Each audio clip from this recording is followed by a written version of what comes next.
की। भारत माता की। उत्तर प्रदेश की गवर्नर श्रीमती आनंदीबेन पटेल जी, उत्तर प्रदेश के यशस्वी, तेजस्वी और कर्मठ मुख्यमंत्री श्रीमान योगी आदित्यनाथ जी, उप मुख्यमंत्री श्री दिनेश शर्मा जी, यूपी सरकार के मंत्रीगण, अन्य सांसदगण, विधायकगण और अलीगढ़ के मेरे प्यारे भाई और बहनों,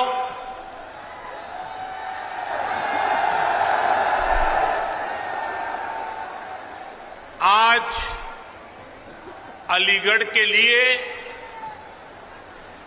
पश्चिमी उत्तर प्रदेश के लिए बहुत बड़ा दिन है। आज राधा अष्टमी भी है।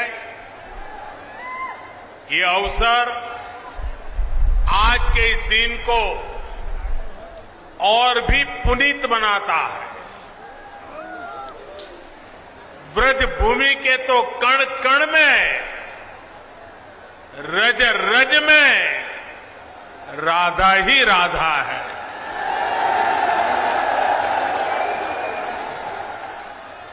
मैं आप सभी को और पूरे देश को राधा अष्टमी की हार्दिक बधाई देता हूं। हमारा सौभाग्य है कि विकास के इतने बड़े कार्यों की शुरुआत आज इस पवित्र दिन से हो रही है। हमारे संस्कार है कि जब कोई शुभ कार्य होता है तो हमें अपने बड़े अवश्य याद आते हैं। मैं आज इस धरती के महान सपूत स्वर्गीय कल्याण सिंह जी की अनुपस्थिति बहुत ज्यादा महसूस कर रहा हूं। आज कल्याण सिंह जी हमारे साथ होते तो राजा महेंद्र प्रताप सिंह राज्य विश्वविद्यालय और डिफेंस सेक्टर में बन रही अलीगढ़ की नई पहचान को देखकर बहुत खुश हुए होते और उनकी आत्मा जहां भी होगी हमें आशीर्वाद देती होगी। साथियों, भारत का हजारों वर्ष का इतिहास ऐसे राष्ट्रभक्तों से भरा है जिन्होंने समय समय पर भारत को अपने तप और त्याग से दिशा दी है। हमारी आजादी के आंदोलन में ऐसे कितने ही महान व्यक्तित्वों ने अपना सब कुछ खपा दिया, लेकिन ये देश का दुर्भाग्य रहा कि आजादी के बाद ऐसे राष्ट्र नायक और राष्ट्र नायिकाओं की तपस्या, इस तपस्या से देश की अगली पीढ़ियों को परिचित ही नहीं कराया गया। उनकी गाथाओं को जानने से देश की कई पीढ़ियां वंचित रह गई।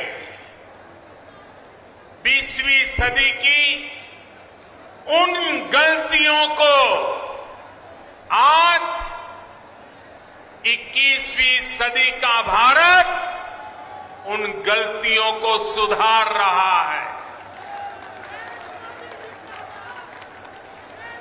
महाराजा सुहेलदेव जी हो, दीनबंधु चौधरी छोटूराम जी हो, या फिर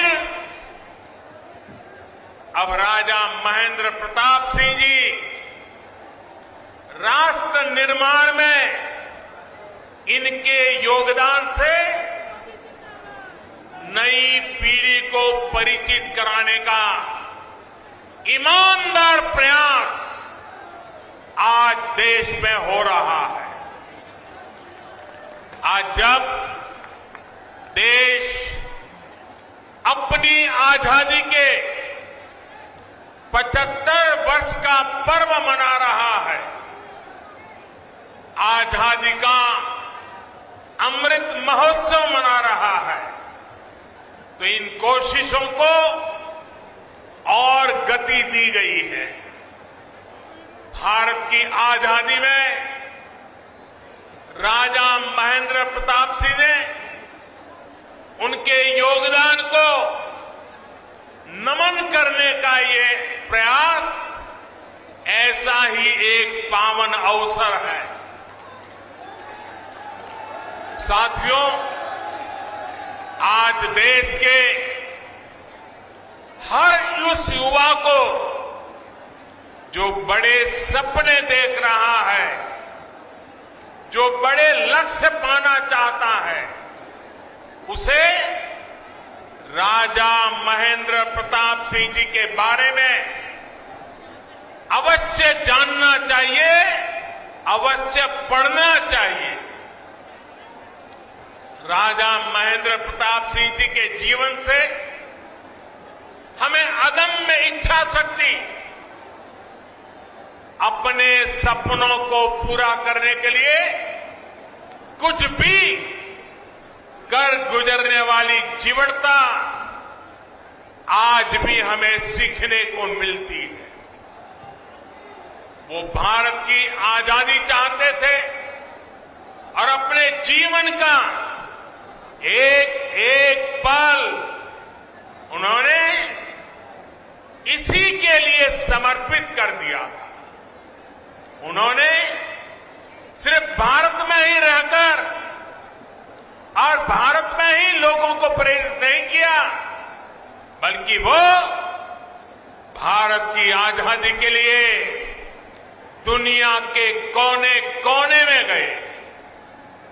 अफगानिस्तान हो, पोलैंड हो, जापान हो, दक्षिण अफ्रीका हो, अपने जीवन पर हर खतरा उठाते हुए वो भारत माता को बेड़ियों से आजाद करने के लिए जुटे रहे, जी जान से जुटे रहे, जीवन भर काम करते रहे। मैं आज के युवाओं से कहूंगा कि जब भी मेरे देश के युवाएं, मेरी इस बात को गौर से सुनिए, मैं देश के युवाओं को कहूंगा कि जब भी उन्हें कोई लक्ष्य कठिन लगे, कुछ मुश्किलें नजर आए, तो मेरा आपसे अनुरोध है वो आप राजा महेंद्र प्रताप सिंह जी को जरूर याद करना, आपका हौसला बुलंद हो जाएगा। राजा महेंद्र प्रताप सिंह जी जिस तरह एक लक्ष्य, एक निष्ठ होकर भारत की आजादी के लिए जुटे रहे, वो आज भी हम सबको प्रेरणा देता है। और साथियों, आज जब मैं आपसे बात कर रहा हूं तो मुझे देश के एक और महान स्वतंत्र सेनानी, गुजरात के सपूत श्यामजी कृष्ण वर्मा जी का भी स्मरण हो रहा है। प्रथम विश्व युद्ध के समय राजा महेंद्र प्रताप जी विशेष तौर पर श्यामजी कृष्ण वर्मा जी और लाला हरदयाल जी से मिलने के लिए यूरोप गए थे। उसी बैठक में जो दिशा तय हुई, उसका परिणाम हमें अफगानिस्तान में भारत की पहली निर्वासित सरकार के तौर पर देखने को मिला। इस सरकार का नेतृत्व राजा महेंद्र प्रताप सिंह जी ने ही किया था।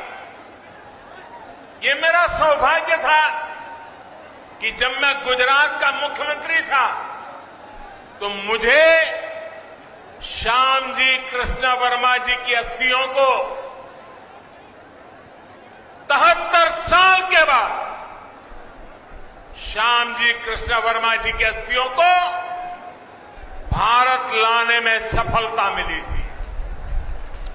और अगर आप कभी कच्छ जाने का मौका मिले तो कच्छ के मांडवी में श्यामजी कृष्ण वर्मा जी का एक बहुत ही प्रेरक स्मारक है, जहां उनके अस्थि कलश रखे गए हैं। वो हमें मां भारती के लिए जीने की प्रेरणा देते हैं। आज देश के प्रधानमंत्री के नाते मुझे फिर से एक बार ये सौभाग्य मिला है कि मैं राजा महेंद्र प्रताप जी जैसे विजनरी और महान स्वातंत्र सेनानी के नाम पर बन रही यूनिवर्सिटी का शिलान्यास कर रहा हूं। मेरे जीवन का एक बड़ा सौभाग्य है। और ऐसे पवित्र अवसर पर आप इतनी बड़ी संख्या में आशीर्वाद देने आए। जनता जनार्दन के दर्शन करना ये भी शक्तिदायक होता है। साथियों, राजा महेंद्र प्रताप सिंह जी सिर्फ भारत की आजादी के लिए ही नहीं लड़े, उन्होंने भारत के भविष्य के निर्माण की नींव में भी सक्रिय योगदान दिया था। उन्होंने अपनी देश विदेश की यात्राओं से मिले अनुभवों का उपयोग भारत की शिक्षा व्यवस्था को आधुनिक बनाने के लिए किया। वृंदावन में आधुनिक टेक्निकल कॉलेज उन्होंने अपने संसाधनों से अपनी पैतृक संपत्ति को दान करके बनवाया। अलीगढ़ मुस्लिम यूनिवर्सिटी के लिए भी बड़ी जमीन राजा महेंद्र प्रताप सिंह जी ने ही दी थी। आज आजादी के इस अमृत काल में जब 21वीं सदी का भारत शिक्षा और कौशल के नए दौर की तरफ बढ़ चला है, तब मां भारती के ऐसे अमर सपूत के नाम पर विश्वविद्यालय का निर्माण उन्हें सच्ची कार्यांजलि है। इस विचार को साकार करने के लिए योगी जी और उनकी पूरी टीम को बहुत बहुत बधाई।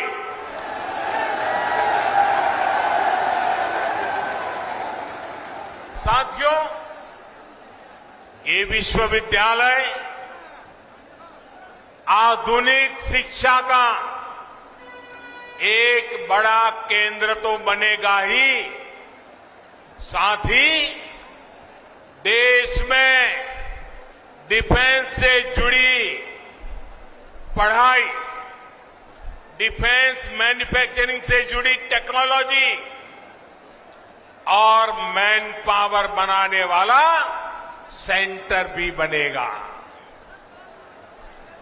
नई राष्ट्रीय शिक्षा नीति में जिस तरह शिक्षा, कौशल और स्थानीय भाषा में पढ़ाई इस पर बल दिया गया है, उससे इस विश्वविद्यालय में पढ़ने वाले छात्र छात्राओं को बहुत लाभ होगा। अपनी सैन्य ताकत को मजबूत करने के लिए आत्मनिर्भरता की तरफ बढ़ने भारत के प्रयासों को इस विश्वविद्यालय में होने वाली पढ़ाई नई गति देगी। आज देश ही नहीं, दुनिया भी देख रही है कि आधुनिक ग्रेनेड और राइफल से लेकर लड़ाकू विमान, आधुनिक ड्रोन, युद्धपोत, ये सब भारत में ही निर्मित करने का अभियान चल रहा है। भारत दुनिया के एक बड़े डिफेंस इंपोर्टर की छवि से बाहर निकलकर, वरना हमारी छवि यही है, हम डिफेंस के लिए जो भी चाहिए इंपोर्ट करते, बाहर से मंगवाते रहते। आजादी के 75 साल हो गए, हम मंगवाते रहते हैं। इस छवि से बाहर निकलकर दुनिया के एक अहम डिफेंस एक्सपोर्टर की नई पहचान बनाने के संकल्प के साथ आगे बढ़ रहे हैं।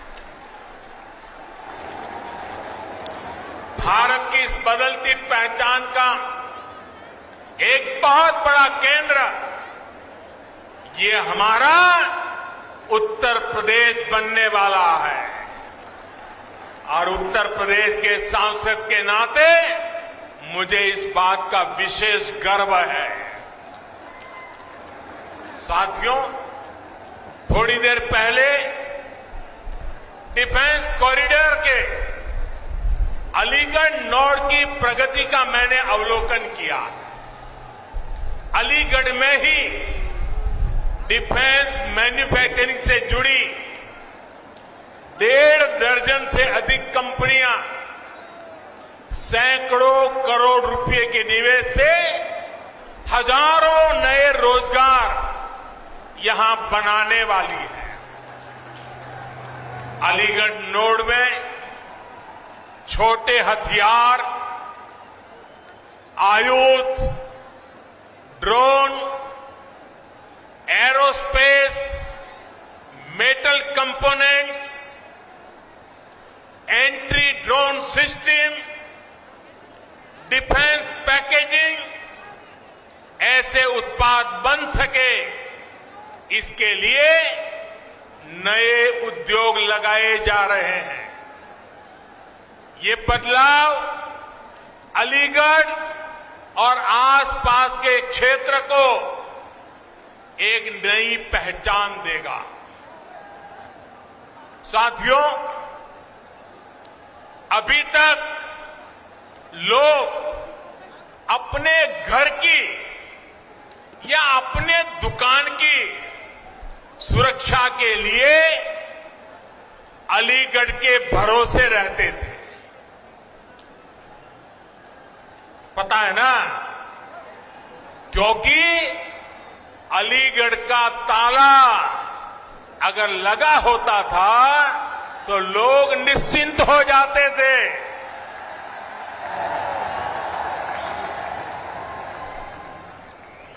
और मुझे आज बचपन की एक बात करने का मन कर रहा है। करीब 55-60 साल पुरानी बात है। हम बच्चे थे तो अलीगढ़ से ये ताले के जो सेल्समैन होते थे, एक मुस्लिम मेहरबान थे, वो हर 3 महीने हमारे गांव आते थे। अभी भी मुझे याद है वो काली जैकेट पहनते थे और सेल्समैन के नाते दुकानों में अपना ताला रख के जाते थे और 3 महीने के बाद आकर के पैसे ले जाते थे। गांव के अगल बगल के गांवों में भी व्यापारियों के पास जाते थे, उनको भी ताले देते थे।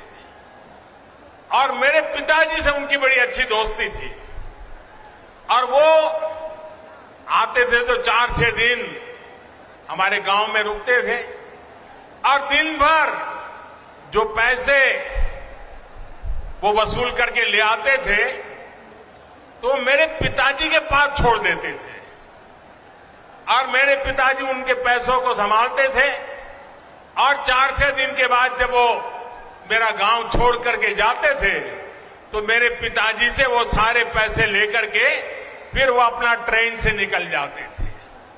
और हमने बचपन में 2 शहरों उत्तर प्रदेश के बड़े परिचित रहे, एक सीतापुर और दूसरा अलीगढ़।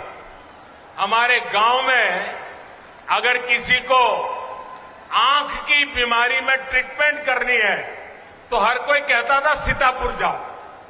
हम ज्यादा समझते नहीं थे लेकिन सीतापुर शब्द सुनते थे। और दूसरा, इस महाशय के कारण अलीगढ़ बार बार सुनते थे। लेकिन साथियों, अब अलीगढ़ के रक्षा उपकरण भी, कल तक जो अलीगढ़ ताले के जरिए घरों की दुकानों की रक्षा करता था, वो 21वीं सदी में ये मेरा अलीगढ़ हिंदुस्तान की सीमाओं की रक्षा करने का काम करेगा।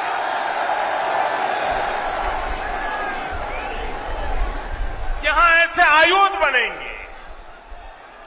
1 डिस्ट्रिक्ट 1 प्रोडक्ट योजना के तहत यूपी सरकार ने अलीगढ़ के तालों और हार्डवेयर को एक नई पहचान दिलाने का काम किया है।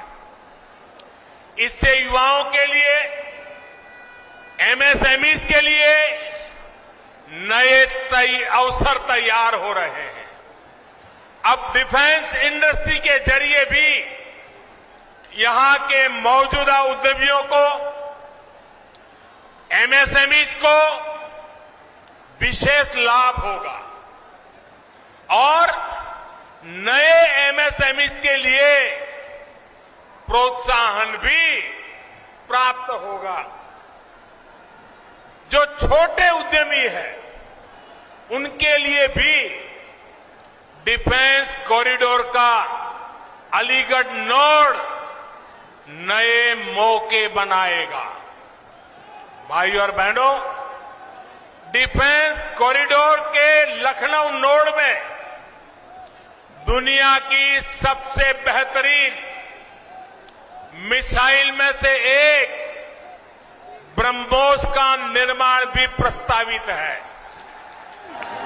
इसके लिए अगले कुछ सालों में 9,000 करोड़ रुपए निवेश किए जा रहे हैं। झांसी नोड में एक और मिसाइल मैन्युफैक्चरिंग से जुड़ी बहुत बड़ी महत्वपूर्ण यूनिट लगने का प्रस्ताव है।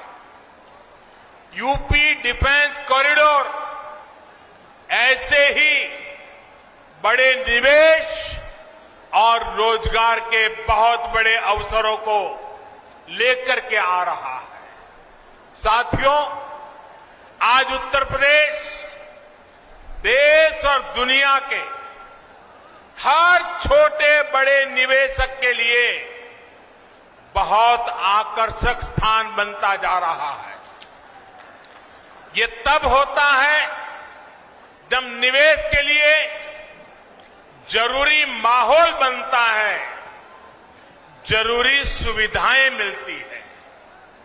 आज उत्तर प्रदेश डबल इंजन सरकार के डबल लाभ का बहुत बड़ा उदाहरण है। योगी जी और उनकी पूरी टीम ने सबका साथ, सबका विकास, सबका विश्वास के मंत्र पर चलते हुए उत्तर प्रदेश को नई भूमिका के लिए तैयार किया है। अब सबके प्रयास से इसे और आगे भी बढ़ाना है। समाज में विकास के अवसरों से जिनको दूर रखा गया, ऐसे हर समाज को शिक्षा और सरकारी नौकरियों में अवसर दिए जा रहे हैं। आज उत्तर प्रदेश की चर्चा बड़े इंफ्रास्ट्रक्चर प्रोजेक्ट और बड़े फैसलों के लिए होती है। पश्चिमी उत्तर प्रदेश तो इसका एक बहुत बड़ा लाभार्थी है। ग्रेटर नोएडा में इंटीग्रेटेड इंडस्ट्रियल टाउनशिप का निर्माण, मल्टी मॉडल लॉजिस्टिक्स हब, जेवर international airport, Delhi Meerut regional rapid transit system, metro connectivity, आधुनिक हाईवे और एक्सप्रेसवे, ऐसे अनेक काम आज पश्चिमी उत्तर प्रदेश में हो रहे हैं। यूपी में चल रहे ये हजारों करोड़ रुपए के प्रोजेक्ट आने वाले वर्षों में भारत की प्रगति का बड़ा आधार बनेंगे। भाई और बहनों, मुझे आज ये देखकर बहुत खुशी होती है कि जिस यूपी को देश के विकास में एक रुकावट के रूप में देखा जाता था, वही यूपी आज देश के बड़े अभियानों का नेतृत्व कर रहा है। शौचालय बनाने का अभियान हो, गरीबों को अपना पक्का घर देना हो, उज्ज्वला के तहत गैस कनेक्शन हो, बिजली कनेक्शन हो, पीएम किसान सम्मान निधि हो, हर योजना, हर मिशन में योगी जी के यूपी ने देश के लक्ष्यों को हासिल करने में अग्रणी भूमिका निभाई है। वरना मुझे तो याद है, वो दिन मैं भूल नहीं सकता हूं, जब 2017 से पहले गरीबों की हर योजना में यहां रोड़े अटकाए जाते थे।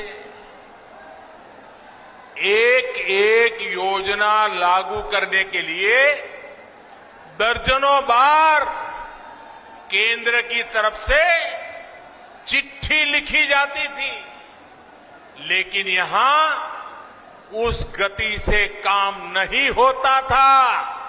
ये मैं 2017 के पहले की बात कर रहा हूं। जैसे होना चाहिए था वैसा नहीं होता था। साथियों, यूपी के लोग भूल नहीं सकते कि पहले यहां किस तरह के घोटाले होते थे, किस तरह राजकाज को भ्रष्टाचारियों के हवाले कर दिया गया था। आज योगी जी की सरकार पूरी ईमानदारी से यूपी के विकास में जुटी हुई है।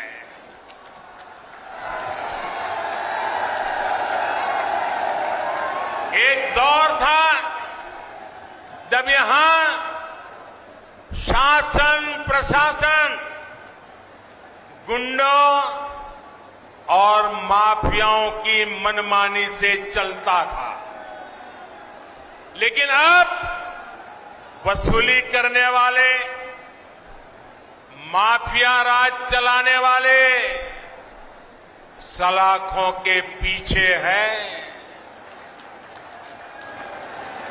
मैं पश्चिम उत्तर प्रदेश के लोगों को विशेष तौर पर याद दिलाना चाहता हूं, इसी क्षेत्र में 4-5 साल पहले परिवार अपने ही घरों में डर करके जीते थे। बहन बेटियों को घर से निकलने में, स्कूल कॉलेज जाने में डर लगता था। जब तक बेटियां घर वापस न आए, माता पिता की सांसें अटकी रहती थी। जो माहौल था उसमें कितने ही लोगों को अपना पुश्तैनी घर